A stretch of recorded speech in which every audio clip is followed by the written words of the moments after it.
Welcome. Today we'll be talking about Letter of Intimation under Section 143 subsection 1 and responding to notice under Section 143 subsection 1a.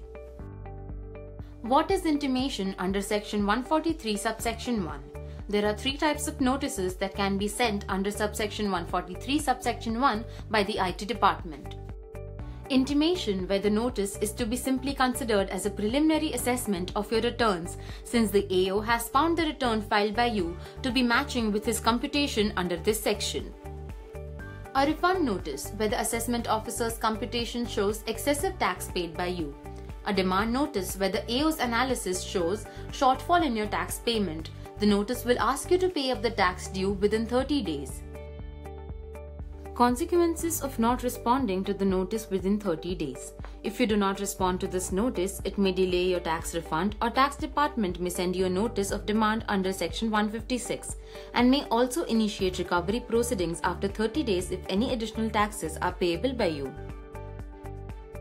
How to respond to notice received under Section 143 subsection 1. If details provided by you in your tax return are verified by the Income Tax Department and no discrepancies are found, then the notice will serve as a final assessment of the return. All you need to do is take a printout of the notice and keep it safely with your tax-related documents. Or, if you are getting a refund, wait for the check or direct transfer. However, if refund is not received due to wrong information furnished during filing return, then you need to send request to reissue the refund. If as per the intimation under Section 143 subsection 1, there is a tax demand, then this intimation becomes notice of demand and this intimation will be treated as notice of demand under Section 156. Accordingly, you are requested to pay the entire amount within the time mentioned in the notice. Procedure for response to CPC against proposed adjustments under Section 143 subsection 1a of IT Act. Log into the Income Tax Department website. Go to E-Proceeding tab and choose E-Assessment.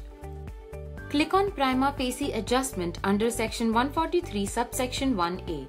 Now, you can click on Reference ID link to see the notice received to you on mail.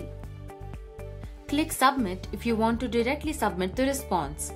Now, you can see a list of all the mismatches which were mentioned in your intimation notice received on email. Click on the drop-down under the column Response and choose any of the two responses. Click on Submit and then you will see an acknowledgement screen. We hope you found this video useful and always remember, tax se mat daro, HNR block ke saath chalo.